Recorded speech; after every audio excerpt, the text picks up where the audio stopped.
পৃথিবীতে আমি অনেক দেশে গিয়ে খ্রিস্টান কোনো বড় ধরনের যে তাদের প্যাগোডাগুলো আছে কোনো প্যাগোডা টাকা দিয়ে পরিচালনা করা হয় না। রাষ্ট্র দেশে অর্থায়ন করে। আমাদের দেশে কেন প্রতিদিন শুক্রবারের টাকা উঠাইয়ে করতে হবে? রাষ্ট্র পরিচালনা করতে হবে, রাষ্ট্র প্রত্যেকটা মসজিদ পরিচালনা করতে হবে, রাষ্ট্র মুয়াজ্জিনের বেতন দিতে হবে। 5,000 টাকা একটা রিক্সা চালক মাসে 50,000 টাকা ইনকাম করে। তার একজন মুয়াজ্জিন সারাদিন 24 ঘন্টা সে ডিউটি দেয় মুসলমানে এই মসজিদে, তাকে কেন মাত্র 5,000 থেকে 7,000 টাকা বেতন দেওয়া হবে? এটা আমাদের ধর্মকে অপমান করা হয়, এটা আমাদের ধর্মকে অপমান করা হয়। আপনাদেরকে এতদিন মাথা ঢুকিয়ে দেওয়া হচ্ছে গরিব থাকো। আল্লাহ রাসূল বলেছে কাজ আল ফাকরু ইয়াকুন আল কুফরান, দারিদ্রতা মানুষকে কাফেরের দিকে ধাবিত করে, দারিদ্রতা মানুষকে কাফেরের দিকে ধাবিত করে। আপনি যখন আলী রাদিয়াল্লাহু তাআলা আনহু বলেছে দারিদ্রতা, এটা যদি কোনো মানুষের নাম হইতো তাহলে হত্যা করতাম, কারণ দারিদ্রতায় মানুষ কষ্ট পায়। আর আপনারা বলেন দুনিয়া দুনিয়া দুনিয়া দুনিয়া করো না, আখিরাত আখিরাত করো। আখিরাত করবেন,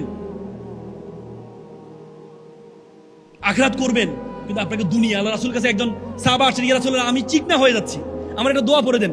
আল্লাহ রাসূল তারা দোয়া পড়ে দিল। এরপর সাথে ইয়া রাসূলুল্লাহ আমি তো আরো চিকন হয়ে যাচ্ছি। বলছে তুমি কি দোয়া পড়ো? আমি বলি রাব্বানা আতিনা ফিল আখিরাতি হাসানাতাও ওয়া কিনা আযাবান নার। এই তো তুমি আখিরাতে হাসানাত, দুনিয়া হাসানাত আগে চাইতে হবে।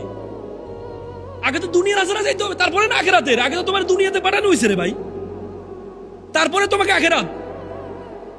পৃথিবীর যত আমাদের ইসলাম ধর্মের যত বড় ইবাদত গুলো আছে, বেশিরভাগ ইবাদত কার জন্য?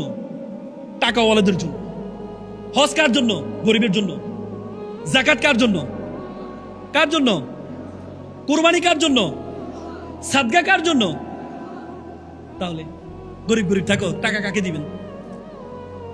পৃথিবীতে আমি অনেক দেশে গিয়ে খ্রিস্টান কোনো বড় ধরনের যে তাদের প্যাগোডাগুলো আছে কোনো প্যাগোডা টাকা দিয়ে পরিচালনা করা হয় না। রাষ্ট্র দেশে অর্থায়ন করে। আমাদের দেশে কেন প্রতিদিন শুক্রবারের টাকা উঠাইয়ে করতে হবে?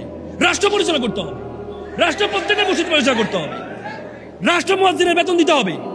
5,000 টাকা একটা রিক্সা চালক মাসে 50,000 টাকা ইনকাম করে।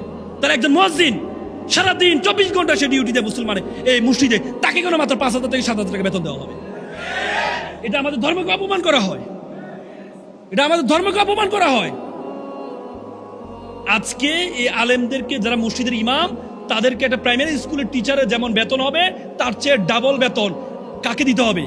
মসজিদের ইমাম এবং মাদ্রাসা শিক্ষকদেরকে দিতে হবে, কারণ তারাই আমাদের দেশকে তৈরি করার জন্য। আপনি দেখেন বাংলাদেশে 5 বার দুর্নীতি চ্যাম্পিয়ন হয়েছে। কয়বার? 5 বার। যতজন দুর্নীতি করেছে তার মধ্যে কয়জন দেখবেন আপনার মাদ্রাসা ছাত্র? কয়জন পাবেন? বাংলাদেশ মাদকাসক্ত অ্যালার্মিং হয়ে দাঁড়িয়েছে, কয়জন মাদ্রাসা ছাত্র মাদক গ্রহণ করে? তার মানে বাংলাদেশকে সুন্দর করার জন্য তারা করে। আর আপনি সকল ফলাফল দেন কাকে? যাদের কোনো নৈতিকতা নাই, যাদেরকে টাকা দিবেন 100 টাকা, 99 টাকা খাই ফেলে, তাদেরকে আপনি দেশ তৈরি করার জন্য দেন।